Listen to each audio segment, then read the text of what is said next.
नमस्कार, मैं निरंकार और प्रिलिम्स बूस्टर प्रोग्राम में आप सबका स्वागत है।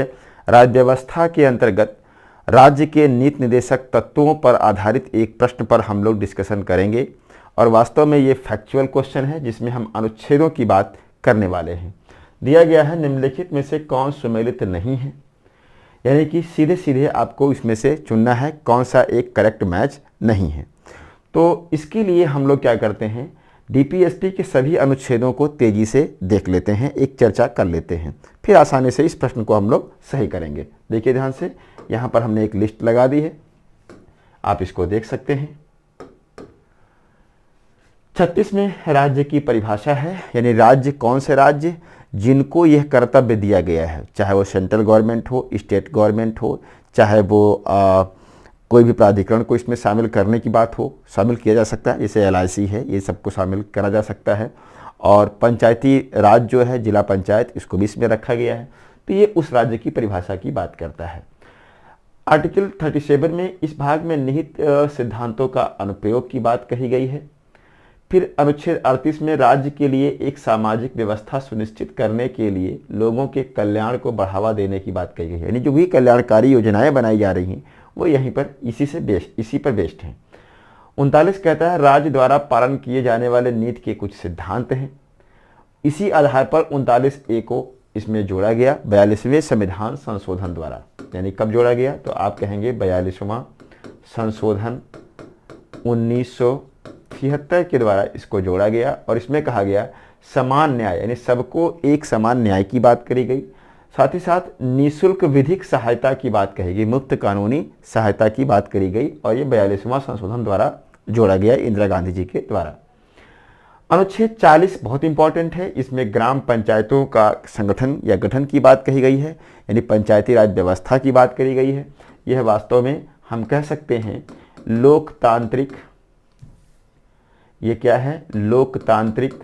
अगर ऐसा ऑप्शन आ जाए तो आपको घबराना नहीं है, लोकतांत्रिक विकेंद्रीकरण की बात करता है, यानी कि एक गांधीवादी तत्व की यहाँ पर आपको झलक दिखेगी, ये गांधीवादी तत्व है। तो ग्राम पंचायतों का गठन अनुच्छेद 40 में है। इसी प्रकार से अनुच्छेद 41 में कुछ मामलों में काम, शिक्षा और सार्वजनिक सहायता का अधिकार ये भी उपलब्ध कराने के लिए निर्देशित किया गया है राज्य को, अनुच्छेद 41 में, ये भी आप ध्यान रखिएगा। अनुच्छेद 42 कहता है काम की न्यायोचित और मानवीय स्थिति और प्रसूति सहायता का प्रावधान, यानी कि काम करने के लिए अनुकूल परिस्थितियां उपलब्ध कराना। साथ ही साथ प्रसूति सहायता, यानी जो गर्भवती महिलाएं हैं उनके लिए प्रसूति सहायता की भी बात करी गई है अनुच्छेद 42 में, ध्यान दीजिएगा। फिर कह रहा है 43 में श्रमिकों के लिए निर्वाह मजदूरी, यानी कि जो भी लेबर हैं, श्रमिक हैं, उनके लिए एक निश्चित मजदूरी उपलब्ध कराने की बात कही गई है। अगर आप देखेंगे जो मनरेगा है ना, मनरेगा जो कानून लाया गया, रोजगार की गारंटी जो प्रदान करी गई, वो वास्तव में इसी अनुच्छेद को इन्फोर्स करने के लिए करी गई थी। 43A जोड़ा गया, ये भी 42वां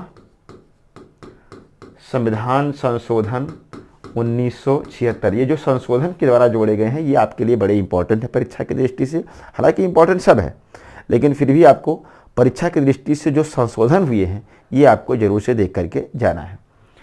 उद्योग के प्रबंधन में श्रमिकों की भागीदारी, यानी कि जो उद्योग लगे होते हैं उसमें श्रमिकों की भी भागीदारी हो प्रबंधन में। ऐसा ना हो कि मैनेजमेंट उनके साथ कोई मिसबिहेव करे, तो उनके अधिकारों की भी रक्षा होनी चाहिए। तो जो भी उद्योगों का मैनेजमेंट होगा उसमें श्रमिकों को भी शामिलित करने की बात करी गई है 43A भी 42वां संविधान संशोधन द्वारा। 43B जो है सहकारी समितियों को बढ़ावा देने की बात कही गई है और ये जोड़ा गया 97वां संविधान संशोधन 2011 के द्वारा। और आप जानते हैं कि इसी के बाद इसी को इन्फोर्स करने के लिए संविधान में भाग 9 जोड़ा गया, 9 जोड़ा गया, ये ध्यान दीजिएगा। भाग 1 बढ़ाया गया था 2011 में, तो सहकारी समितियों की बढ़ावा देने की बात करी गई है, ये भी इंपॉर्टेंट है। 44वां है नागरिकों के लिए समान नागरिक संहिता। आप जानते हैं हमारे यहाँ 2 तरह के कानून हैं।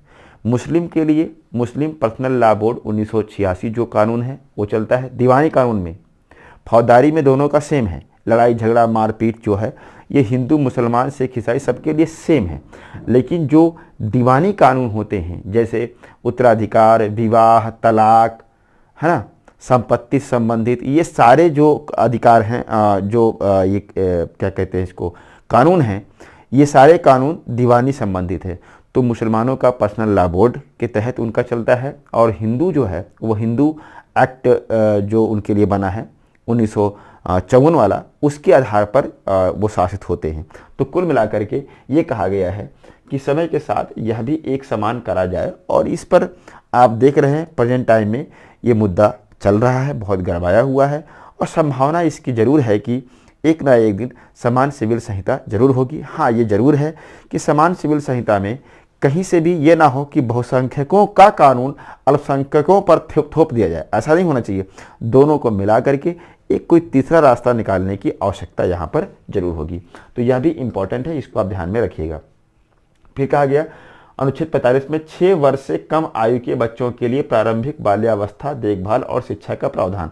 तो इसमें निर्देश दिया गया था, इसी को इन्फोर्स करने के लिए आप जानते हैं जो फंडामेंटल राइट है उसमें अनुच्छेद क्या जोड़ा गया, 21A जोड़ करके शिक्षा को मौलिक अधिकार प्रदान कर दिया गया। तो इस बात को भी आपको ध्यान में रखना है। इसके अलावा 46वां जो अनुच्छेद है इसमें अनुसूचित जाति, अनुसूचित जनजाति और अन्य कमजोर वर्गों के शैक्षिक और आर्थिक हितों को बढ़ावा देने की बात करी गई है। 47वां है सार्वजनिक स्वास्थ्य सुधार के लिए पोषण स्तर और जीवन स्तर को बढ़ाने का राज्य का कर्तव्य होगा। और आप जानते हैं मिड डे मील और ये सब सारी चीज़ें जो हैं, तरह तरह की समय समय पर योजनाएं चलाई जाती हैं, वो सब इसी से संबंधित होती हैं। फिर है 48 में कृषि और पशुपालन संगठन। तो कृषि को बढ़ावा देने की बात कही गई है और पशुपालन को बढ़ावा देने की बात कही गई है। यानी कि आप देखेंगे जो गोवध पर रोक की बात करी जाती है वो इसी से संबंधित है। फिर है 48A, ये भी 42वां संविधान संशोधन 1976 के द्वारा जोड़ा गया था। इसमें कहा गया है पर्यावरण की सुरक्षा और सुधार और वन्य जीवन की सुरक्षा की बात करी गई है। ये भी बहुत इंपॉर्टेंट है, इसको भी आपको ध्यान में रखना है।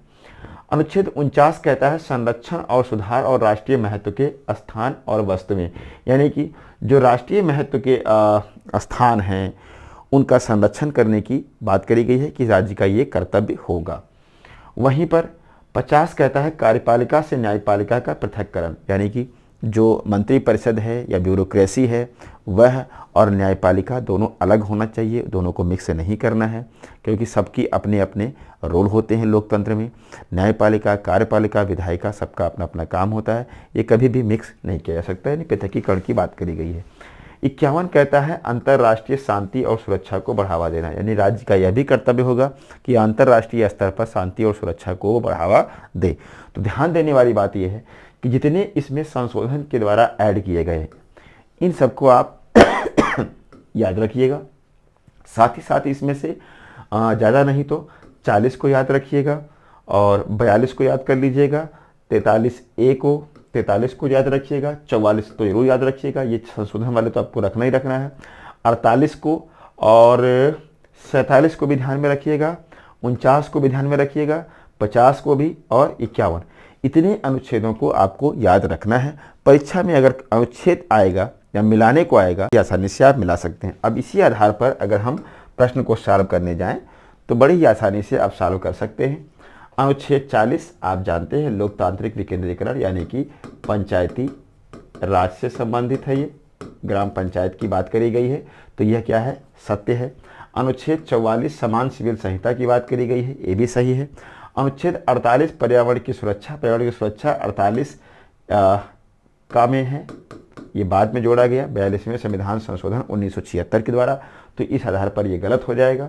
अनुच्छेद 43 न्यूनतम मजदूरी कुटीर उद्योग सहकारिता को बढ़ावा देने की बात करी गई है, ये भी सत्य है। यानी इसका उत्तर जो होगा वो सी होगा।